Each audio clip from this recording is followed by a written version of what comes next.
My son kept my house as P&'s inheritance and kicked me out of the house, so I called a crane and did something he never imagined. But wait, before I tell you what I did as revenge, don't forget to leave a comment about where you're from. I love reading where our listeners are from and how far our stories reach around the world. The sound of the door slam still echoed in the air, a cold and metallic echo that tangled in the dusty furniture and faded curtains. It wasn't the slam of an argument, the kind that vibrates with rage and from which, sooner or later, you emerge to apologize with lowered eyes. No, this had been a definitive sound, a period made of solid oak and security lock, the sound of a door that wouldn't open again for me. I stood there on the porch, with my old and worn suitcase at my feet, like an abandoned dog. The worn fabric of my linen pants moved slightly in the evening breeze, a cruel contrast to the lead-like heaviness I felt in my bones. I breathed deeply, but the air smelled of freshly cut grass and rose bushes, the garden that Arturo, my husband, my life, and I had planted with so much love. Now it was just his house's garden. My son Daniel's house. "I'm sorry, Mother. Those are the lawyer's orders. The property is mine now. You have until the weekend to vacate." His words, spoken in a flat, bureaucratic voice, cut me like ice blades. Orders from the lawyer? Property? Vacate? These were contract terms, not words in a conversation between mother and son. Where was the child who climbed onto my lap crying over a scratch? The rebellious teenager I always waited for with a plate of hot food, no matter what time, the man I hugged on his father's funeral day, when his body shook with pain I thought we shared. I looked at the house's facade. Our house. Every crack in the plaster was a line in my palm. Known, beloved. The crooked attic window where the full moon crept in. The loose tile next to the gutter that Arturo always promised to fix and never did. It was imperfect, slowly crumbling, but it was ours. It was the container of an entire life, of laughter in the kitchen, silly fights in the living room. His first wobbling steps, Arturo's "I do" said with tears in his eyes, the dense and painful silence after he left. And now, they were kicking me out. My own son, my Daniel, over an inheritance, over papers and signatures. A warm moisture ran down my cheeks. It wasn't the dramatic crying from movies, but a silent one, of absolute defeat. The tears slid down the wrinkles that time, and Arturo's smile had carved into my face, salting my dry lips. I didn't wipe them away. What for? There was no one to see them. Daniel was inside, probably already measuring the walls to place his new flat-screen TV, erasing our trace. The sun began to tilt, weaving long purple shadows in the garden. Soon it would be night, and I had nowhere to go. My friends, all our age, were in nursing homes, enjoying their grandchildren's company, not picking up the pieces of their lives from the sidewalk. I had no siblings. Arturo was my everything. And when he left, Daniel became my anchor, until he decided to cut the rope. A dull, hot rage began to sprout from the bottom of my stomach, rising through my throat, drowning the sadness. No, it couldn't be. Not after everything. Not after years of caring for Arturo during his illness, of selling my jewelry to pay for experimental treatments, of sleeping in a chair next to his bed for months, holding his increasingly thin hand. Not after promising him, in a barely audible whisper the night before he died, that I would take care of Daniel, that I would keep the family together. Take care of our son Elena. Take care of our house. And this was taking care. Being thrown out like old furniture. I turned on my heels and looked at the suitcase. Inside were only cold memories, photos, some letters from Arturo, my wedding album, his old robe that still faintly smelled of his cologne and tobacco, the essentials.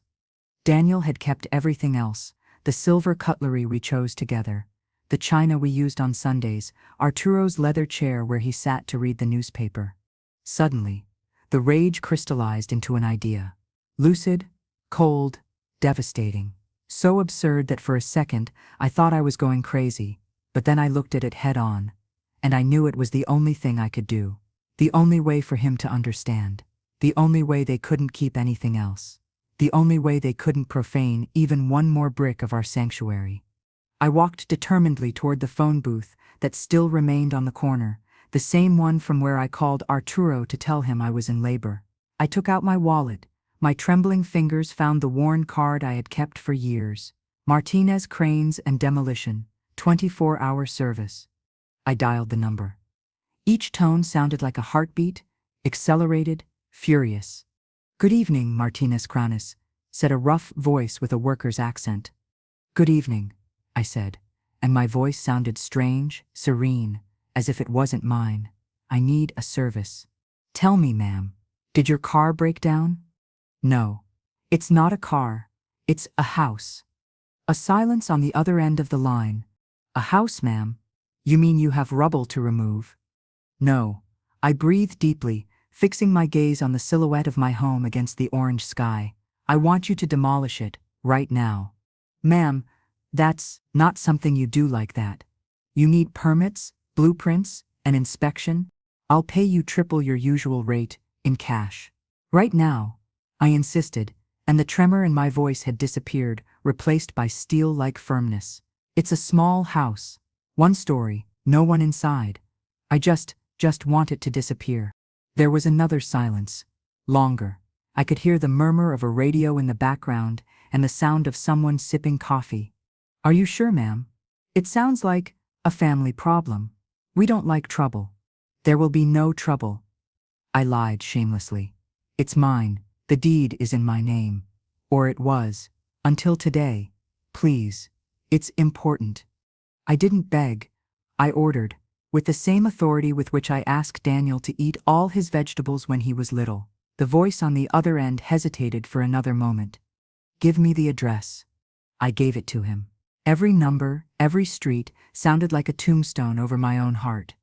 "We'll be there in 40 minutes, but if there's any problem, we turn around, and payment in advance." "I'll be waiting." I hung up. The receiver crackled against my hand, which was gripping tightly. I leaned against the cold showcase of the booth, panting. What had I done? What was I becoming? But the image of Daniel closing the door, his impassive face, extinguished any hint of regret. I returned to my post on the sidewalk, in front of the house, and waited. The minutes dragged on. The sky was tinted purple and garnet. The living room lights came on. I saw Daniel's silhouette moving behind the curtains. He was in my living room, in my armchair, probably with my blanket over his legs. A powerful noise, a mechanical growl, broke the twilight. It appeared at the end of the street, monstrous, unnatural among the quiet suburban gardens. A large crane, with a wrecking ball hanging from its steel arm like a grotesque earring. It rolled heavily and stopped in front of the house, with a hiss of pneumatic brakes. The door opened and a big man in blue overalls and a baseball cap got out. He looked at me, then at the house, then back at me. An elderly woman with a suitcase, standing in the growing darkness. "You made the call?" he asked, incredulous. "Yes," I affirmed, walking toward him. "I'm Elena Mendoza." "Joaquin," he said, taking off his cap and scratching his head. "Look, Mrs. Mendoza, before doing anything foolish, are you absolutely sure that... Is it the payment?" I cut him off, opening my purse and taking out the bundle of bills I had withdrawn that same morning from the bank for the eviction, to start a new life. The irony burned my stomach. "Take it. Triple the rate, as we agreed." He looked at the money in his hand, as if it were a snake. "It's not just the money, ma'am. This is a house. Is there no one inside? Pets? Things?" "Nothing that matters anymore," I said, and my voice broke for the first time. Joaquin looked into my eyes. He searched for something: madness, drunkenness, but he only found a painful determination, a pain so deep it confused itself with sanity. He nodded slowly, with a heaviness I was grateful for. "Step back, then. This is going to make noise." It was at that moment when the front door burst open. Daniel came out like a bull, his face contorted in a mixture of confusion and anger. "What the hell is going on here? What is this contraption?" he shouted, addressing Joaquin. "Get off my property." Joaquin shrugged and pointed at me with his head. "The lady is the one paying." Daniel looked at me then. Really looked at me for the first time since he kicked me out. His eyes, so similar to his father's, opened with disbelief. "Mother? What are you doing? Are you crazy? Tell him to leave." "It's no longer your property, Daniel," I said, and my sound was so cold that even I shuddered. According to your papers, according to your inheritance, it's yours. But the foundations of this house I bought with my savings, with the money I earned, giving piano lessons, before your father and I got married. They're in my name. And I have decided I don't want them here. I want them back. He paled. He didn't expect this. He had read the big documents, but not the fine print, the history. That's nonsense. You can't do that. I already have, I said, turning toward Joaquin. Please proceed. No, wait. Daniel ran toward the crane, positioning himself between the ball and the house. This is my house. Everything. The papers say so. Everything, Daniel. I spat, and all my rage, my pain, my betrayal erupted like a geyser. Including this? I opened my suitcase with brusque movements and took out not a photo, not a letter, but a thick manila envelope, worn at the corners. I held it high like a talisman. Is this yours too? Because what was inside the house was yours. Well, take it. Read your damn papers. I threw it at his feet. The envelope landed on the wet grass. He looked at it, distrustful, not understanding. What is it? Read, I shouted, with a strength I didn't know I had. Read what your father really left you. The confusion on his face deepened. He looked down at the envelope, then at the crane, then at me. Joaquin, motionless, next to his machine, was the mute spectator of our drama, with clumsy movements, dominated by a rage that fought against a sprout of lethal curiosity. Daniel bent down and picked up the envelope. His fingers, long and thin like Arturo's, broke the seal brusquely. I held my breath.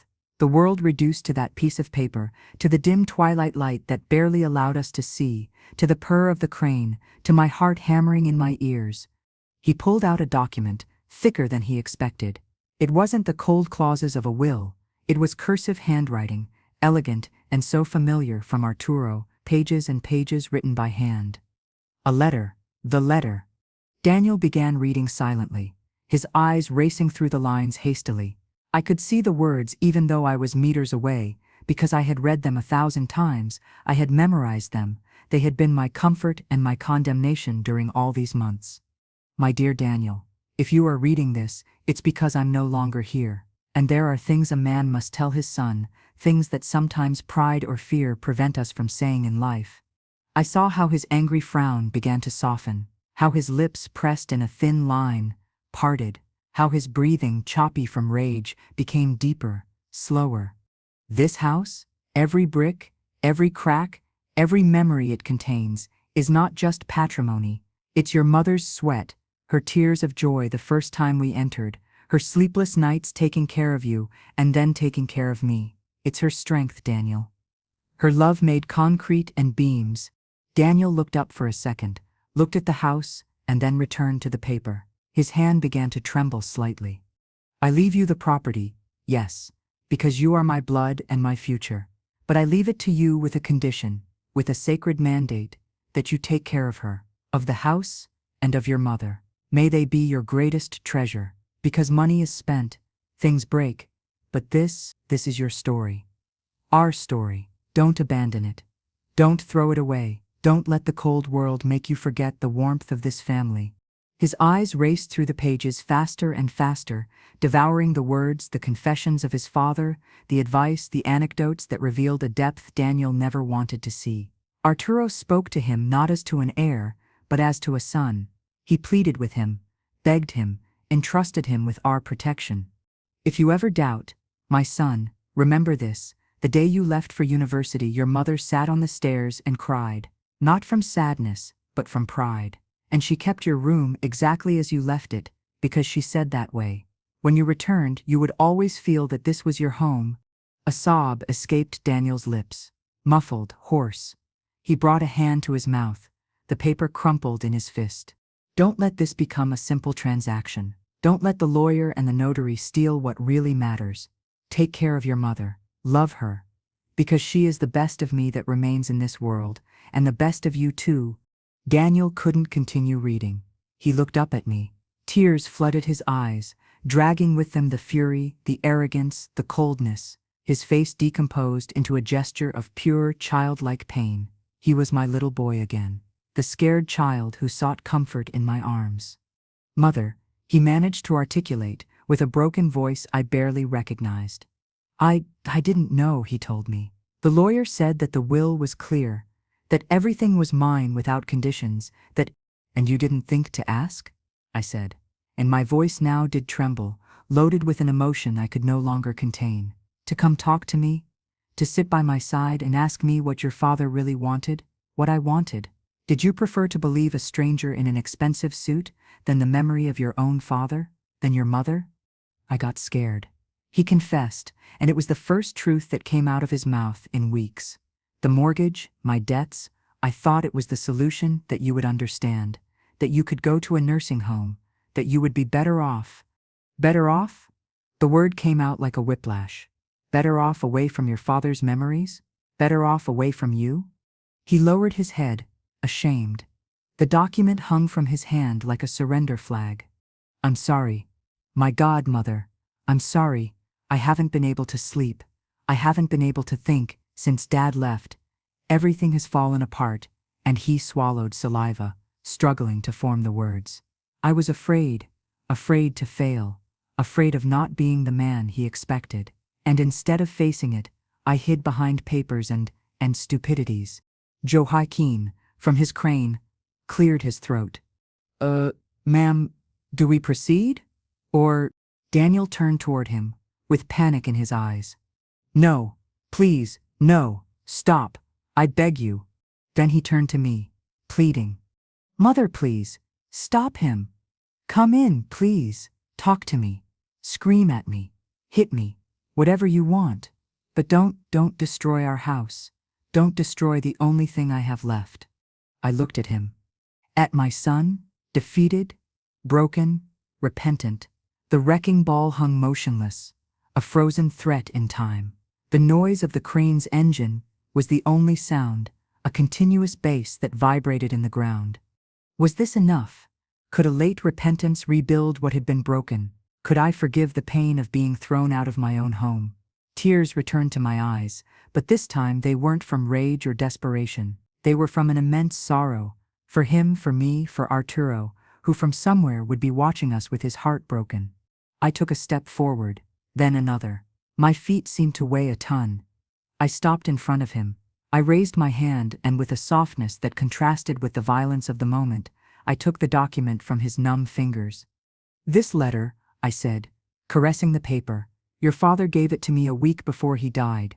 He told me, give it to him when you think he has understood everything, or when you think he has forgotten everything. I didn't know when the moment would be.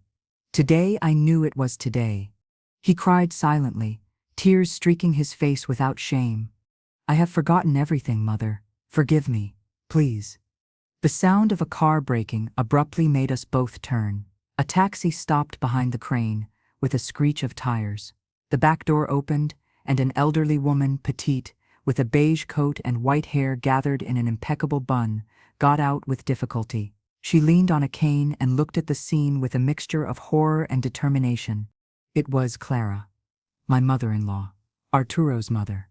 Her face, furrowed by the wrinkles of her 80-something years, was pale. Her eyes, still lively and sharp, swept over the crane, the wrecking ball, Joaquin with his cap in hand, Daniel crying like a child, and me standing in the middle of the chaos with Arturo's letter pressed against my chest.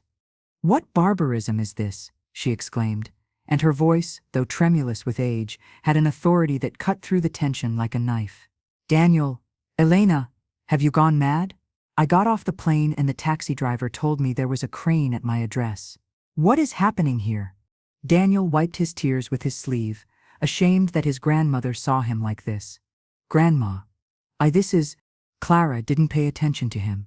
She approached me, limping slightly, and took my hand. Her fingers, cold and full of blue veins, squeezed mine with surprising strength. Elena, dear, are you okay? What is this machine doing here?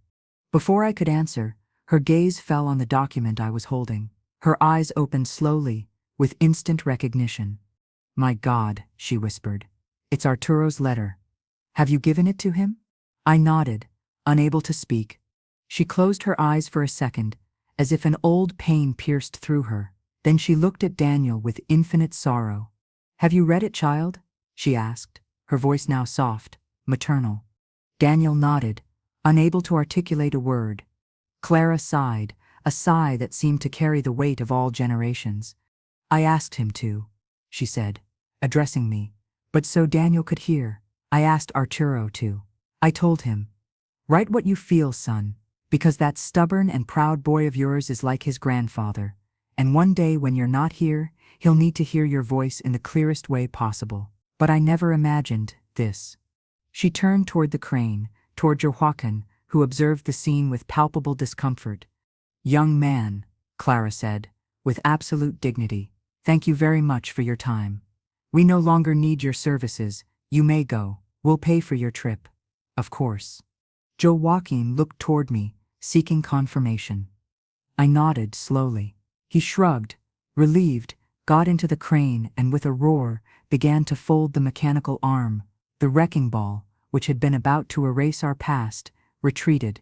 The machine turned around and drove away down the street, leaving a sudden and deafening silence in its wake. The three of us stood there, under the now completely dark sky, illuminated only by the porch light, the grandfather, the mother and the son, the 3 points of a broken triangle. Clara broke the silence. "Well," she said, gripping her cane, "we're not going to solve anything here with the dew wetting our bones. Daniel, pick up your mother's suitcase." Daniel looked at me, a mute question, pleading, in his swollen eyes. Would I allow him to do it? Would I allow him to cross that threshold again? I looked at the house, our house, full of cracks, memories, love and pain. Then I looked at my son, destroyed, repentant, trying to find his way home. And I looked at Clara, the matriarch, who had traveled God knows how to arrive on time, to be the witness we needed. It wasn't an ending. It was a new beginning. A painful one, full of scars to heal and words to say, but it was a beginning. I nodded, very slightly. Daniel, with a quick, almost desperate movement, grabbed the handle of my suitcase. His fingers brushed mine. An electric contact, the first in months that wasn't of resentment.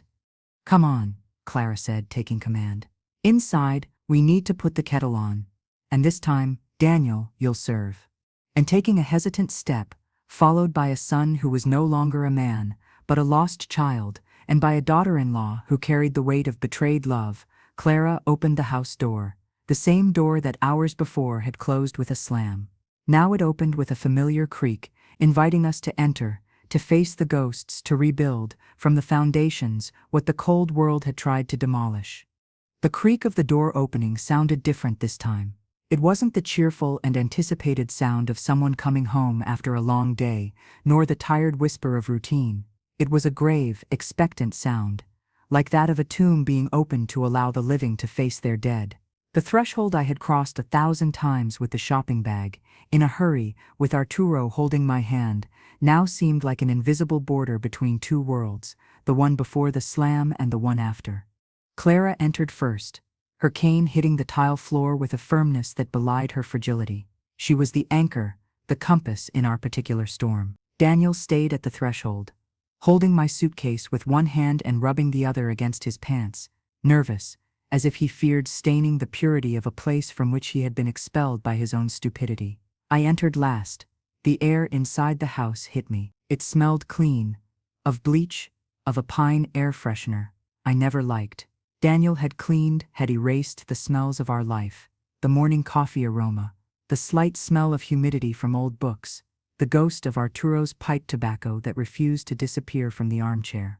"Well, we won't stand in the hallway like ghosts," Clara declared, hanging her coat on the coat rack that Arturo made with oak branches. "The kitchen, that's where important things have always been fixed in this family." She walked ahead, knowing every inch of the house she had visited religiously every Sunday for 40 years. Daniel and I followed her in uncomfortable silence, the sound of our steps absorbed by the worn hallway carpet. He carried my suitcase as if it contained explosives, with a mixture of reverence and fear. The kitchen was impeccable, too tidy. The copper pots I liked to hang shone absent. The pine table, full of knife scars and hot coffee cup marks, gleamed with a layer of wax that made it look fake, like a museum piece. Daniel had converted our living space into a catalog photo. Clara headed to the cupboard with the authority of someone who had always had their place there. She took out the old blue porcelain teapot, the one we used on special occasions or in great sorrows. "Daniel," she said, without looking at him, placing the teapot on the counter. "Water. And light the fire. Not that modern electric thing, the gas one, like your father did." Daniel nodded, mute, and moved like an automaton. He opened the faucet, filled the teapot. His hands, those hands that had signed papers to evict me, trembled slightly as he lit the burner. The blue flame jumped with a soft whoosh, a familiar sound that made something shudder inside me. I sat in one of the table chairs, feeling the cold wood through my pants fabric. I gripped the backrest, my knuckles whitening. Clara took out 3 cups and the tea set that Arturo and I bought on a trip to London. We never used it. It was always saved for a special occasion. I suppose this was one, however terrible it was. "Elena," Clara placed her hand on mine, interrupting my fierce grip. "Breathe, dear. The world doesn't end because a man, even if he's your son, commits the stupidity of his life." Her touch was surprisingly warm. I looked at her. Her eyes, the same hazel color as Arturo's, watched me with a tenderness that disarmed me. "He threw me out, Clara," I whispered, and my voice sounded like a wounded kitten. "He threw me out of my house."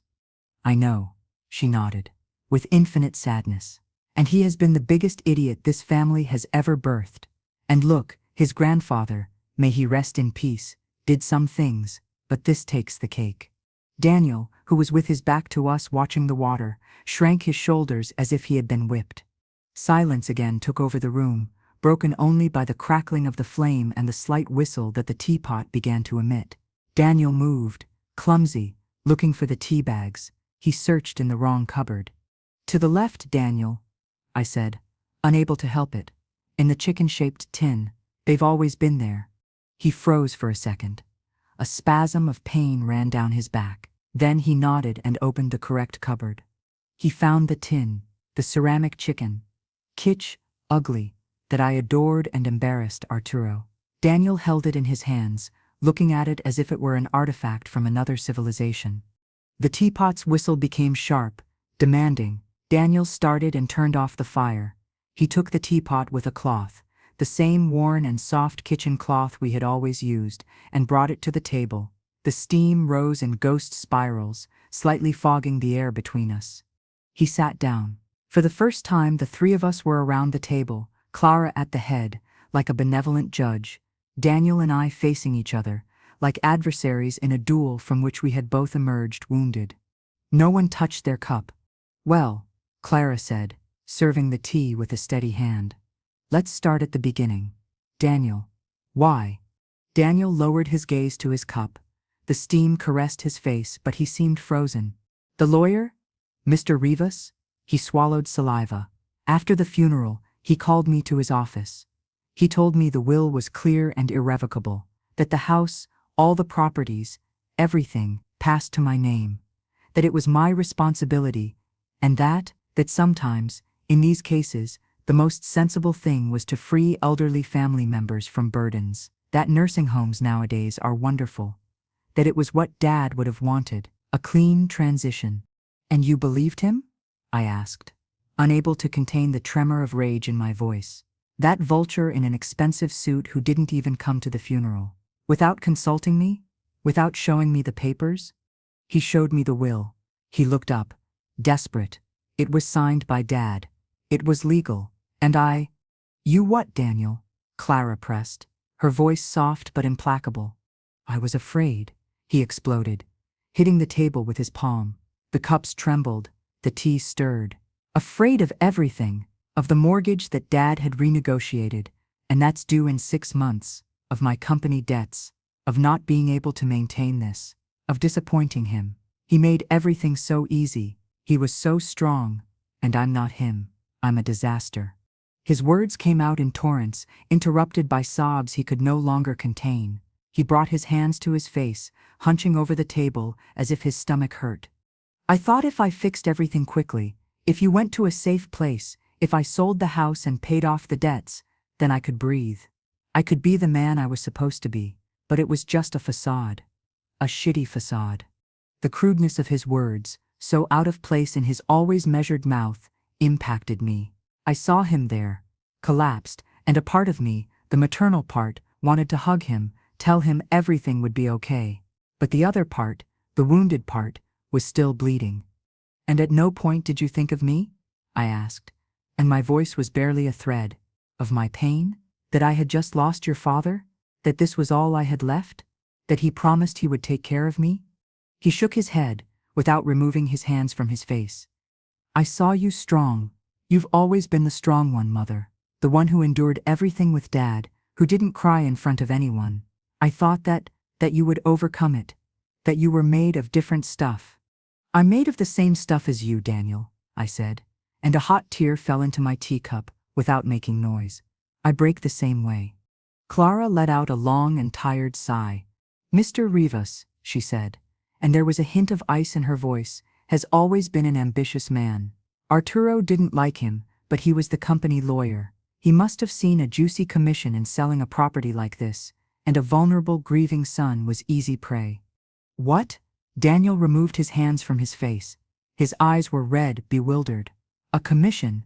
"Of course, idiot," Clara said, without any consideration. "Do you think those men give a damn about your clean transition? They care about percentages. He would flatter you, tell you that you were an intelligent businessman, that you were making the difficult but correct decisions. Am I wrong?" Daniel paled. It was exactly what had happened. You could read it on his face, in the horror of realizing he had been manipulated, that his supposed strength had been, in reality, enormous naivety. "He told me that it was what Dad would have done, that he didn't cling to sentimentalism." "Nonsense." Clara hit the floor with her cane. "Arturo was the most sentimental man I've known. He cried at commercials about lost puppies. He kept this dummy's baby teeth in a little box." She pointed at Daniel with her head. "That will he showed you must be the first one, the one he made when the company was doing poorly and he was afraid of leaving us in ruin. But then he made another one.